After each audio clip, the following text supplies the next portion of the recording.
La Agencia Vasca del Agua es un ente público adscrito al Gobierno vasco, encargado de la Administración Hidráulica Vasca. Tiene como funciones principales velar por la seguridad hídrica, garantizando el suministro de agua en cantidad y calidad. Vigila el buen estado de las masas de agua para lograr que el 100% del agua de los ríos sea de calidad buena o muy buena para 2027.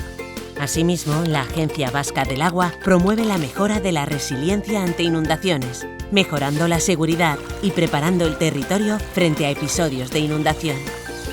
Igualmente, vela por la sostenibilidad económica del ciclo urbano del agua, contribuyendo a la reducción del déficit en infraestructuras de abastecimiento y saneamiento.